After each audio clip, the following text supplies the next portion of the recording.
કેમ છો બધા? મજામાં થશો તો સ્વાગત છે તમારું મારા નવા એક વ્લોગમાં.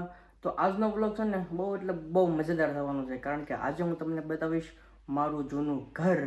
હા ગાઈસ, અમે જે પહેલાં જૂના ઘરમાં રહેતા, ઓલું નળિયાવાળું ખબર દેશી મકાન છે, એ મકાન છે ને આવું ધૂળથી સણેલું છે, ગારાનું મતલબ. તો આજે હું તમને એ બતાવીશ મારું જૂનું ઘર, અને મારો જન્મ ત્યાં જ થયેલો છે.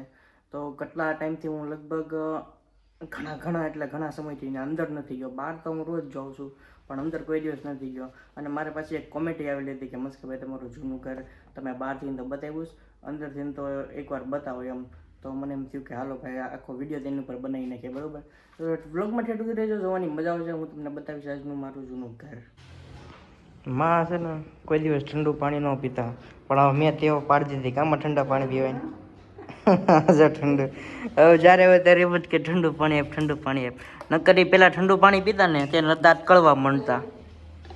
કાહમાં હવે જો ફૂલ ઠંડુ.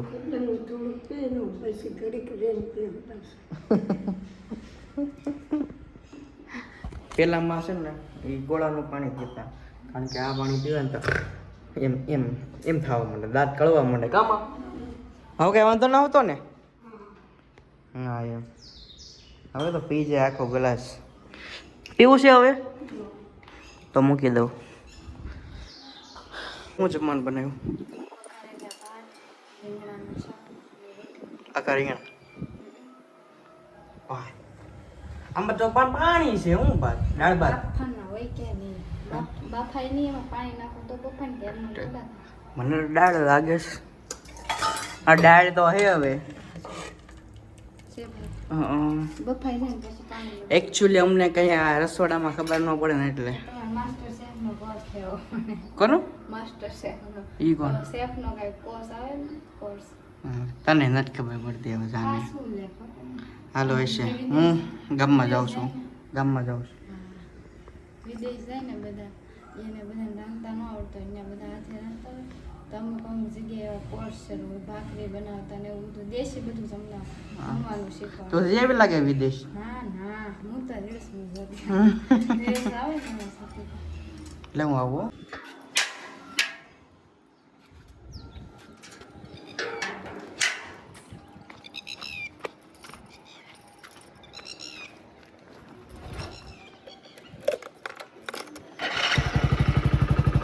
તો ગાઈસ, પગી ગયો છું મારા જૂના ઘરે. જો આ છે. હવે આપણે અહીંયા અંદર જવાનું.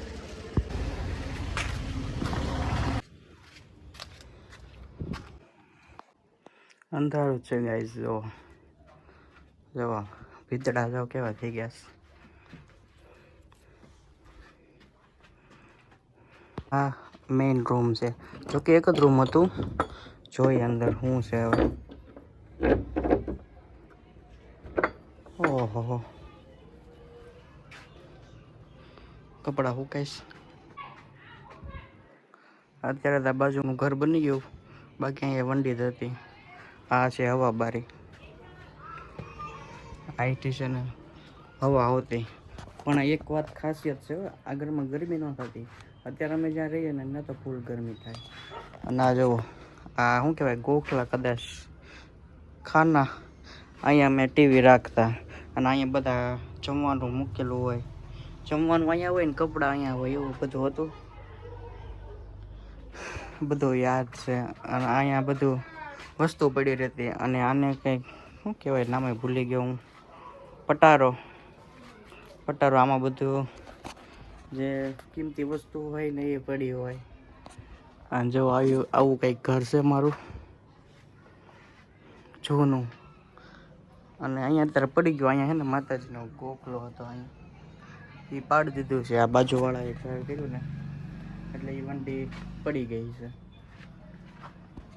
આવું છે. પુરાની યાદેं તાજા હો ગઈ. જો કેમ છે. ગાર જો ગાર કરેલી. આ છાણ લાદી બાદી કાઢી. આ ગાર. અને અહીંયા પાણી હારું હતું, પાણી મૂકવાનું. અને આ છે રસોડું. આ રસોડું હતું.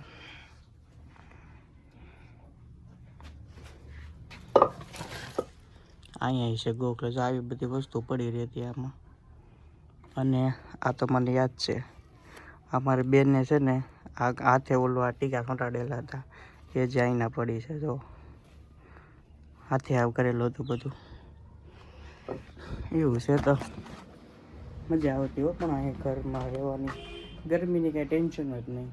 ને ભાઈ વરસાદ આવે ને એટલે જો આવા અમુક બાગવાળા બતાવીશ ને એવામાંથી એવું પાણી પડે ને, આપણે ખાટલો નીચે ઢાળેલો હોય ને એટલે ઉપર સીધું પાણી પડે એવું. આ ઘરમાં થોડી વરસાદમાં થોડી તકલીફ રહેતી પણ કાંઈ વાંધો ના હોય. એમ ગમે એવું વાવાઝોડું કે ગમે એવું હોય આ ઘરમાં કાંઈ એટલી બધી તકલીફ નથી આવી. હા વરસાદ પડે એટલે અમુક જગ્યાએ સવા પડે એવું કે અમારે તો અહીંયા ટીપા પડે ને આ જોવા એના જે ઘા છે બધા પાણી પડે ધીમે ધીમે ધીમે ધીમે એવું થઈ જાય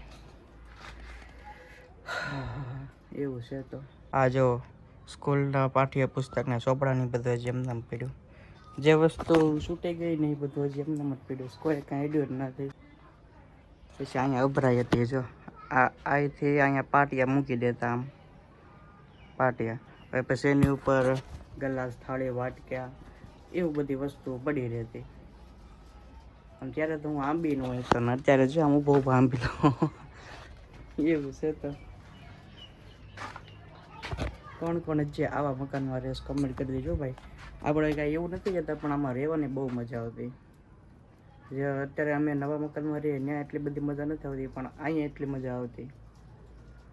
સગવડતા એટલી બધી નહોતી પણ રહેવાની મજા આવતી ફૂલ એટલે ફૂલ મોજ. આવું છે તો અમારું ઘર. કેવું લાગ્યું જરા કોમેન્ટ કરી દેજો. અને આ હતું સરકારી ટોયલેટ. ધાંટા ચાલુ થઈ ગયા, ફટાફટ જવું પડશે નકર પંચર પતલી જાય. જૂના ઘરેથી આવી ગયો છું પાછો નવા ઘરે. તો હવે હું તમને બતાવીશ અમારું બીજું ઘર જે અમે શૂટિંગ કરતા એના બાજુમાં અમારું ઘર હતું ને તે. ત્યાં તો અત્યારે જવાય એવું નથી કારણ કે ત્યાં ડેલો છે ને ત્યાં તાળું મારેલું છે. એટલે આની પહેલાં મેં છે ને એક ક્લિપ લીધેલી હતી એની ઈવડાઈ ઘરની. તો હવે ઈવડાઈ એ બતાવું બરાબર, અને પછી તમને હું બતાવીશ મારું નવું ઘર. હું આવી ગયો છું મારા જૂના ઘરે. તો જુઓ આ છે મારું જૂનું ઘર. પહેલાં અમે છે ને અહીંયા રહેતા. તમે આ ઘરવાળા બકુલભાઈના વિડીયોમાં જોયું હશે, ખાટીમાનું ઘર હતું એ ઘર આ છે. અને આ ઘર ખાટીમાનું નથી, જોકે આ ઘર મારું છે. તો અમે છે ને પહેલાં અહીંયા રહેતા. હવે આજથી દોઢ વર્ષ પહેલાં તે નવા ઘરમાં અમે ત્યાં રહેવા ગયા. એ પહેલાં તો બાકી જો અમે અહીંયા જ રહેતા. કેટલા અહીંયા આ ઘરે અમે 8 થી 10 વર્ષ રહ્યા. અને આ ખેતરી અમારું હતું. બટ જોકે હવે અમે આ બધું વેચી દીધું છે એટલે અહીંયા કાંઈ નથી. પણ આ તો બાજુમાં સમૂહ લગ્ન છે. જો અહીં સમૂહ લગ્ન છે અને બરોબર આજ આ ડેલો ખુલ્લો હતો તો મેં વિચાર કર્યો કે હાલો ભાઈ તમને બધાને દેખાડી દો. તો જુઓ ભાઈ આ હતું આપણું ઘર પહેલાં. આ હિંચકો છે. આ મેં ઝાડ ચોપ્યું હતું, મોટું જબર થઈ ગયું છે હવે. તો હાલો હવે જઈએ ઘરે. મને એમ કે તૂટી જાય પણ ન તૂટ્યો, સારું છે ભાઈ. આ લીમડો જો કવડો મોટો થઈ ગયો.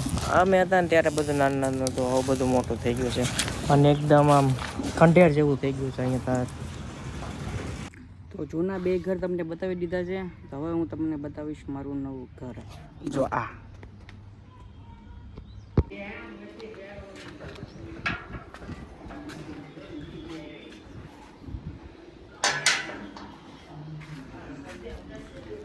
આ છે એ મારા દાદાને એનું ઘર છે અને આ છે અમારું. માં બેઠા છે. આ છે મોટી બારી. કૃષ્ણ ભગવાન ચૂબી કડિયાર. આ હોલ કમા સીતારામ લ્યો માએ કામ સીંધી દીધું. બસ વરસાદ આવ્યો હતો ને એટલે ભીનું થઈ ગયું હતું. આ હોલ છે અને આ છે રસોડું. આની પહેલાંના બ્લોગમાં મેં જો કે તમને બધું બતાવેલું જ છે પણ જ્યારે છે ને કાંઈ અહીંયા અમે રહેવાય નહોતા આવ્યા કાંઈ વસ્તુ જ નહોતી, કાંઈ વસ્તુ નહોતી પડી. સિમેન્ટના તગારા ને એવું બધું પડ્યું હતું. અને આ છે રૂમ. અમારા પપ્પાની અહીંયા રહેશે, અહીંયા નીચે. અને જો કે મારું રૂમ ઉપર છે. આ જો પંખાને એવું કાંઈ તરત નહોતું લાગેલું, અત્યારે બધું થઈ ગયું છે. કામાં ટીવી લાગી ગઈ છે અને આપણો ફોટો તે જય શ્રી કેદાર. હવે આપણે ઉપર જઈએ.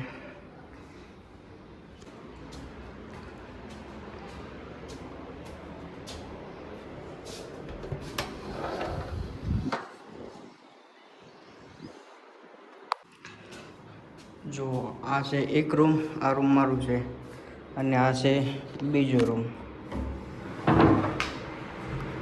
આ રૂમમાં બધું હંસાનું કામ ચાલુ હોય.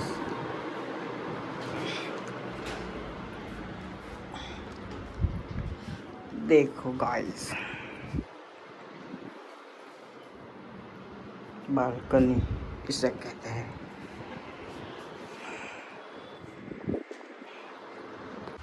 હવે આ છે દાદર કેબિન. આ છે ગરમ પાણીનું, શું કહેવાય નામ ના આવડતું મને. એ છે ગરમ પાણી આવે ભાઈ અને આ છે અગાસી. તડકો છે હો ભાઈ, થોડોક ટાઢો પવન આવે છે કારણ કે હમણાં જ વરસાદ આવી ગયો એટલે. હા જો સોલાર નાખેલા છે. આ મારું છે ને આ દાદાનેનું છે. આ બે જે સોલાર છે ને એનો વાયર છે ને સીધો મારા રૂમમાં જઈશ. એટલે છે ને આ સોલાર ખાલી અમે ખાલી છે ને પંખો પહેરવા જ રાખવી. કદાચ આખા ગામમાં કે આખા ભાવનગરમાં ગમે ક્યાંય લાઈટ નહીં હોય ને તો મારો પંખો ફરતો હોય છે, કારણ કે એ બેટરીવાળો છે. જો એવું છે તો કંઈક આવું છે મારું ઘર. પહેલાં જૂનું ઘર, પછી એનાથી થોડુંક નવું અને હવે આ. તો કેવા લાગ્યો આજનો વિડીયો કમેન્ટ કરી નાખજો. તો હવે મળશું નવા એક વ્લોગમાં. એ બધી બધાને જય શ્રી કૃષ્ણ. Bye bye.